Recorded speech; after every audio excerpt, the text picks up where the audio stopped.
of NDC. Nasa we ye Ghana ni, nasa ye kan omukro no ho asema na o ma hyeda sabi akonunu. Etiefo momfa nchame se me bie ma no akasa awo manim anopa ye o se awia se anwumre. Sabi ma no kra ye medu. Nenso de sese ne sese. Sabi no ma kwa akonunu se wa broni sabi ni trumu. Se kan ho kokasa pa na ya bo na ba na Ghana for attention kwe no so. Wuni masama edapono so an ye kan eye hot cake sesi omudi se wa broni kohwini za preko wei abekasa amusumutie na me ka se Ghana ni bia na adwen mu da ho. Every sound sane mind Ghanaian will know from the word goes as se wa broni wa bodam. And those are some of us young bekanasem wa bodam nipa na adwen nye do beka no beka. And it will only take foolish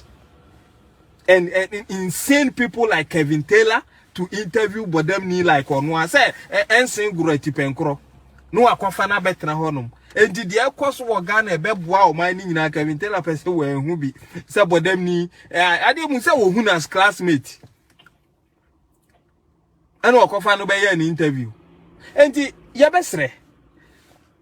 media mi guzu bisa wo menti ase wo be ye ndisi ni ana bone abo atrim wo de wo bone sa na sabi wa asema wo kasa nyansanim hwe sa si edunkati ase wo di party achi ache no akwatena witness box mu bra wo de no letter commission awie ye wo wie de enti na wo wie o se minima mekura yesi minim.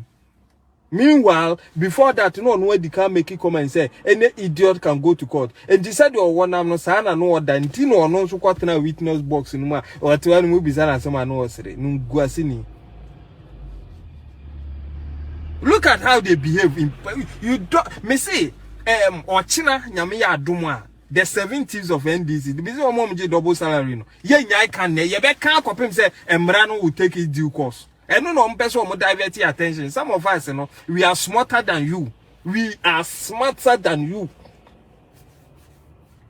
What but mine no crown good 7 years. Na mudi esebi nyansa mukura nki ye kan ya na mudi skanaba ni enim enie.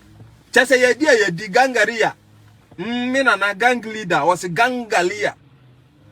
Ye di muntimi nya hwe. Halu na dress what one. Sata mo na magigi teachers training ala wan nyina twetwam say o mine ni ska na wo to wo je double salary na wo ye Ghana ni maba pa wo dwen Ghana ho a wo dade otitu so nya so a political party abaako ba emu nipa ebi timi kasa me ye adwuma ache man no menyi sika kanoforiata wonye taku nye dama mfi Ghana ho na dwuma pa o ye pija the economy of Ghana no to the next level no wonje ye sika sam onjita kunje dama ejefidi. This is one sense to such questions. You see, as some American yes I know. Yeah, this MP to a former MP. Let me put that away. Say that you better say Jason Kwachikwe. I don't even know the name. You see, nipa papa penyushe and monyam for thank you. This wako Bobra ewo Canada. You have acquired citizenship. That means when you went there, when you basa because in other jurisdictions, the course on Sani GDC air course will be way there a international so kurubium now basa you cannot become a citizen or acquire a citizen of the country. And what me akwa jeni say why nye basa ewo honuma ohwe nanima papa ubere as wojo kompen ho asem ni monyamfo and so papa yetima man ho kwan ma ndisi fo de na ye drawa omo de na ye bait ahye ayi drawa na ma hye omo dra no ayi omo na mo wi omo ato na twene Jason kwachi ukwa da fiase unkwa na obeko Haruna Idrisu no wono wo ye crime ne law ne lawyer certificate kita no yaje apo okọ school wansua de apo ene okọ boy kan mfanche me kanta and this obi e no lawyer certificate what permit or grant him to become a lawyer no yaje every no so et one mo ka emra e kirechire mu kirewa na papa wonso to abotinko MP keka uba bedi wakwa Canada abo bra chesa ben and this for na fro bra na be wi bi o ba meboa wa hu di ato now we see this political party are kromfo na ahemuma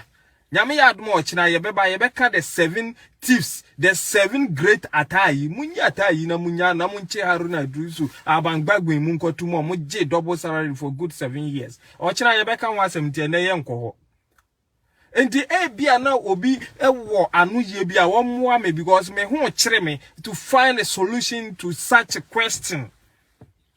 Say, unipa ni nim nyansa okodwani NDC no adani within ewo mu abons wadani se bi jimi a de ne yahwe anyeye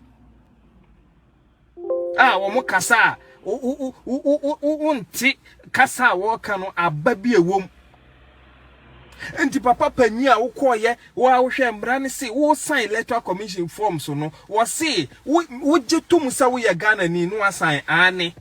no asa akọ second one wo jetum se Ghana ni nko na wo ya wo krofufuro bi nka ho no age so ane no assign o wo wia last one was me asumasi me jetum se information bi a me dia to anu ho ye krojin na se actually ye behu say ye ntro ne azan na me ye ya emre wo Ghana ni mi ni se de tie now you have Haruna Idrisu kachira say kaso obi ye MP a any MP ni say wote parliament na munnim say a process to become an MP no a process so to be an MP no it starts when the process starts and you ye bisa na waka sasa time we Ghana ni nko ana okita Canadian citizenship na ye kan beka se na na chese na uguso na sebi aboa no obewu no onwu ya ye frɛ na aboa funu sebi papa panyi ti se wo se nipa ebewu na wonya nwu na wodo nsa boa no mani wu a hwan ne kun no